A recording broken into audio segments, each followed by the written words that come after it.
السلام علیکم ورحمۃ اللہ تعالی وبرکاتہ۔ امید ہے کہ تمام حضرات خیر و عافیت سے ہوں گے۔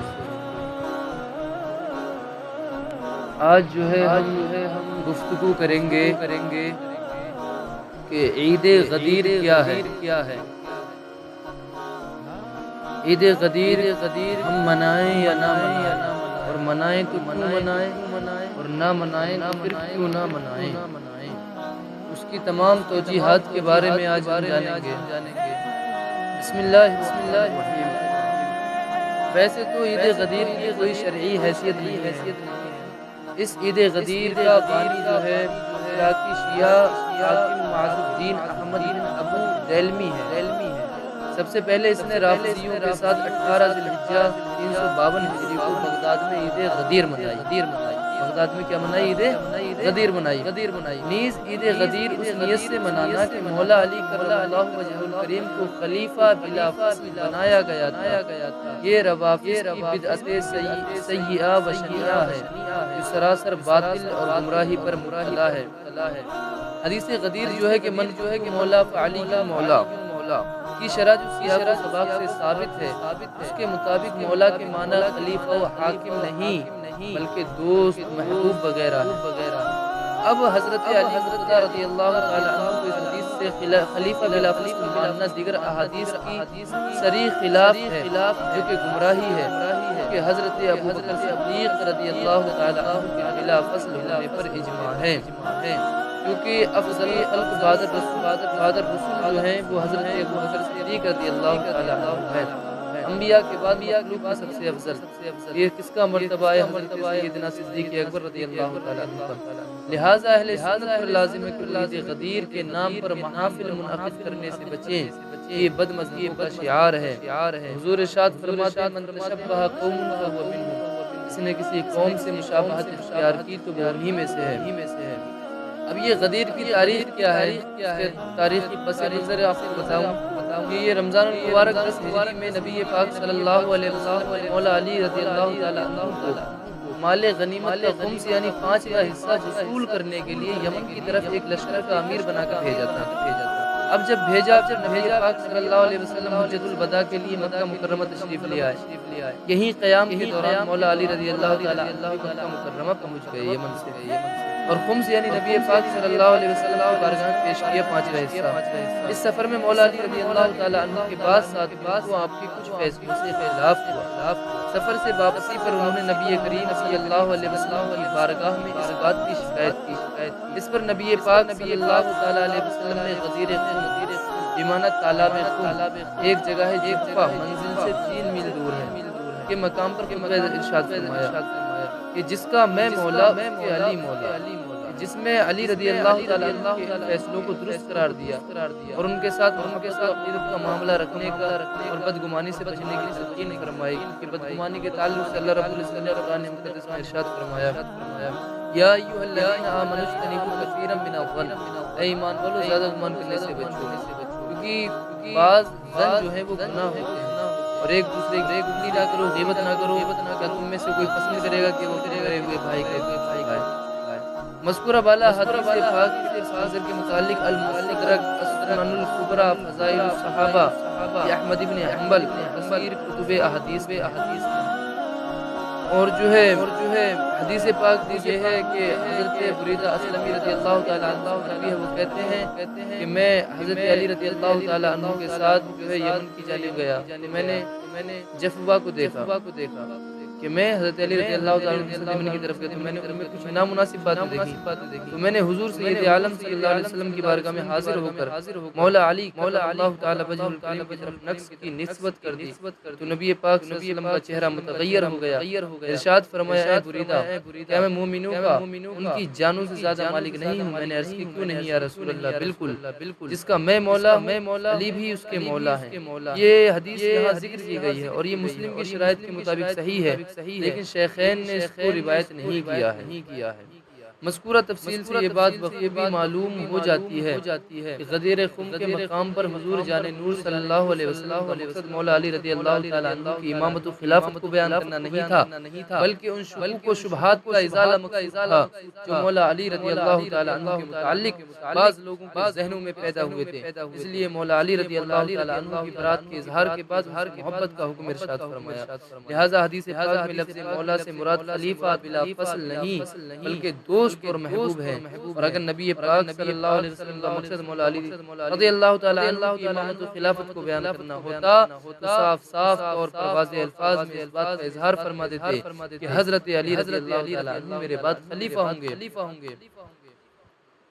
من کنتو مولا فعلی مولا کہا گیا کہ اس کے معنی من کنتو اتب اللہ فعلی یتب اللہ من الولی ضد العدو، یعنی جس کا میں مولا ہوں اس کے علی مولا ہے۔ کہا گیا کہ اس کے معنی ہے کہ جس سے میں دوستی رکھتا ہوں اس سے علی دوستی رکھتے ہیں، دوست بھی مقابلہ دشمن، جس سے میں محبت کرتا ہوں اس سے علی محبت کرتے ہیں۔ اس حدیث سے مولا علی کی امامت پر استدلال کرنے والے شیعوں کو جواب دیتے ہوئے ملا علی قاری علیہ الرحمہ لکھتے ہیں، شیعوں نے کہا کہ وہ متصرف ہیں، اور کہا کہ حدیث کا معنی یہ ہے کہ علی ہر اس معاملے میں تصرف کا حق رکھتے ہیں جس میں رسول اللہ صلی اللہ علیہ وسلم تصرف کا حق رکھتے ہیں، معاذ اللہ رب العالمین، اور انہی میں سے مسلمانوں کے معاملات ہیں تو وہ ان کے امام ہوئے۔ میں کہوں گا کہ ولایت کو اس امامت پر جو مومنین کے معاملے میں تصرف محمول کرنا درست نہیں ہے، اس لیے کہ مستقل متصرف اپنی حیات میں نبی پاک صلی اللہ علیہ وسلم ہی ہیں، کوئی غیر نہیں۔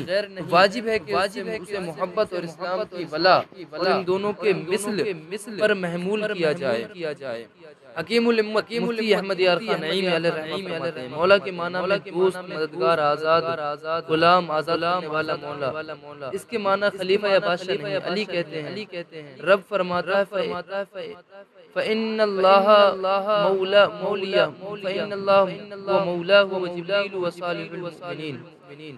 شیعہ کہتے ہیں کہ مولا بھی معنی خلیفہ ہے، اور اس حدیث سے لازم آتا ہے کہ بجز حضرت علی کے خلیفہ کوئی نہیں، آپ خلیفہ بلا خلیفہ، مگر یہ غلط ہے چند وجہ سے۔ ایک نمبر سب سے پہلے یہ کہ مولا بھی معنی خلیفہ یا بھی معنی اولا بالخلاف کبھی نہیں آتا۔ بتاؤ اللہ تعالیٰ اور جبریل کس کے خلیفہ ہیں؟ فَإِنَّ اللَّهُ مَوْلَاهُ، اگر لفظ مولا کا ترجمہ خلیفہ لگا رہے ہیں تو اللہ رب العزت اور جو ہے حضرت جبریل علیہ السلام کس کے خلیفہ ہیں؟ دوسرے یہ کہ حضور صلی اللہ علیہ وسلم کس کے خلیفہ ہیں؟ پھر من کنتو مولا کا کیا معنی ہوا کہ جس کا میں خلیفہ۔ تیسرے یہ کہ حضرت علی حضور کے موجودگی میں خلیفہ نہ تھے، حالانکہ حضور نے اپنی حیات شریف میں فرمایا پھر مولا بھی معنی خلیفہ کیسے ہوا؟ چوتھے یہ کہ اگر مان لو کہ مولا بھی معنی خلیفہ ہی ہو تو بھی خلافت کیسے ثابت ہوگی؟ واقعی آپ خلیفہ ہیں مگر اپنے موقع اور اپنے وقت میں۔ پانچویں توجہ یہ ہے کہ اگر یہاں مولا بھی معنی خلیفہ ہوتا جب سقیفہ بنی ساعدہ میں انصار سے حضرت صدیق اکبر رضی اللہ تعالیٰ عنہ نے کہا تھا کہ حضور صلی اللہ علیہ وسلم نے فرمایا خلافت قریش میں ہے، تم لوگ چونکہ قریش نہیں لہذا تم امیر نہیں بن سکتے، وزیر بن سکتے ہو۔ اس وقت حضرت علی نے یہ واقعہ لوگوں کو یاد کیوں نہ کرایا کہ حضور صلی اللہ علیہ وسلم مجھے خلافت دے گئے، میرے سوا کوئی خلیفہ نہیں ہو سکتا، بلکہ آپ خاموش رہے، تینوں خلفاء کے ہاتھ پر باری باری بیعت کری۔ معلوم ہوا کہ آپ کی نظر میں بھی یہاں مولا بھی معنی خلیفہ نہ تھا۔ چھٹی توجہ یہ بتاتے ہیں کہ چھٹی توجہ یہ ہے کہ حضور کے مرض وفات میں حضرت عباس نے جناب علی سے کہا کہ چلو حضور سے خلافت اپنے لیے لے لو۔ حضرت علی نے انکار کیا کہ میں نہیں مانگوں گا ورنہ مجھے ہرگز نہ دیں گے۔ اگر یہاں مولا بھی معنی خلیفہ تھا تو یہ مشورہ کیسا؟ ساتویں توجہ کیا ہے؟ ساتویں توجہ یہ ہے کہ خلافت کے لیے حافظ کے پاس نص قطعی الثبوت اور قطعی الدلالت چاہیے۔ یہ حدیث نہ تو قطعی الثبوت ہے کہ حدیث واحد ہے، نہ قطعی الدلالت کے مولا کے بہت معنی ہیں، اور مولا بھی معنی خلیفہ کہیں نہیں آتا۔ اب یہ بتاتے ہیں کہ عید غدیر منانا کب شروع ہوا؟ مفتی محمد ذوالفقار خان نعیمی لکھتے ہیں یوم غدیر اہل تشیع کے عید اکبر ہے، اور اس کو وہ خاص اس لیے مناتے ہیں کہ ان کے مطابق اس دن حضرت علی کو خلافت بلا فصل ملی تھی، بلکہ امامت کے بھی قائل ہیں۔ نیز یہ بھی مشہور ہے کہ اس دن کہ حضرت عثمان غنی رضی اللہ تعالیٰ عنہ کی شہادت ہوئی تھی، اس لیے وہ اس دن جشن مناتے ہیں۔ یہ ساری وجوہات ہو سکتی ہیں، البتہ اصل وجہ حضرت علی کی خلافت بلا فصل اور امامت ہے۔ حضرت عثمان غنی رضی اللہ تعالیٰ عنہ کی وصال کا جشن مناتے ہیں یہ مردود منحوس الشکل خبیث العقل، ان میں نہ دماغ ہے۔ علامہ ابن کثیر نے لکھا، کیا لکھتے ہیں وہ کہ 352 ہجری 18 ذی الحجہ کو معز الدولہ نے شہر بغداد سجانے، رات کو عیدوں کی راتوں کی طرح بازار کھولنے کا حکم دیا، اور باجے اور بغل باجے بجائے گئے، اور حکام کے دروازوں اور فوجیوں کے پاس چراغاں کیا گیا عید غدیر کی خوشی میں۔ تو وہ وقت عجیب اور دیکھنے کا دن تھا، ظاہری بری بدعت کا دن تھا۔ اللہ اکبر۔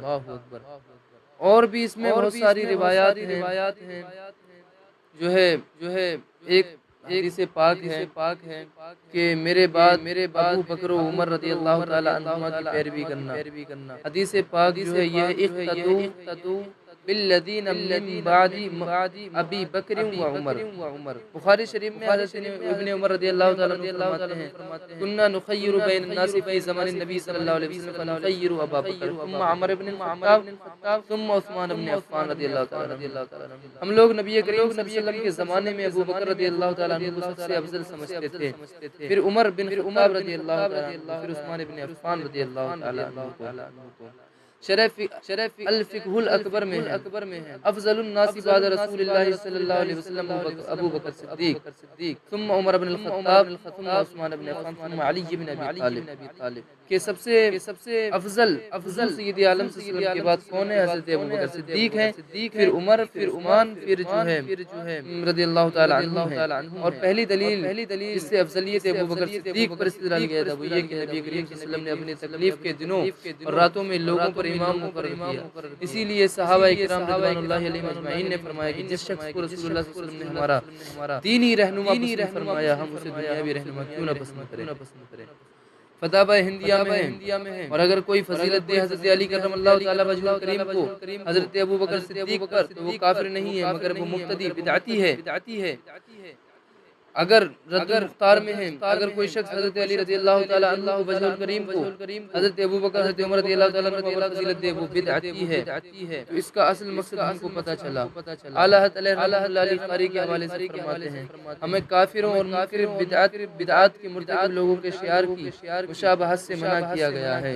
اعلیٰ حضرت علیہ فرماتے ہیں جو بات کفار یا بد مذہباں اشرار یا فساق یا فجار کا شعار ہو بغیر کسی حاجت صحیح شرعیہ کے رغبت نفس اس کا اختیار ممنوع ناجائز و گناہ ہے، اگرچہ وہ ایک ہی چیز ہو کہ اس سے اس وجہ خاص میں ضرور ان سے تشبہ ہوگا، اس قدر منع کو کافی ہے اگرچہ دیگر وجوہ سے تشبہ نہ ہو۔ کہنے کا مقصد یہ ہے یہ شیعہ مناتے ہیں ان سب چیزوں کو، اور اس کے پیچھے کا اصل مقصد یہ ہے کہ حضرت عثمان غنی رضی اللہ تعالی عنہ کی شہادت بھی ہوئی تھی، انہی دنوں میں ان کی شہادت کا جشن مناتے ہیں، اور حضرت علی رضی اللہ تعالی عنہ کو بلا فصل خلیفہ مانتے ہیں، حالانکہ اس کے خلاف بہت سارے دلائل و براہین ہیں کہ حضرت ابو بکر صدیق رضی اللہ تعالی عنہ بلا فصل پہلے خلیفہ ہیں، دوسرے خلیفہ حضرت عمر بن خطاب رضی اللہ تعالی عنہ ہیں، اور پھر ان کے بعد حضرت عثمان غنی رضی اللہ تعالی عنہ، ان کے بعد حضرت علی رضی اللہ تعالی عنہ۔ السلام علیکم ورحمۃ اللہ وبرکاتہ۔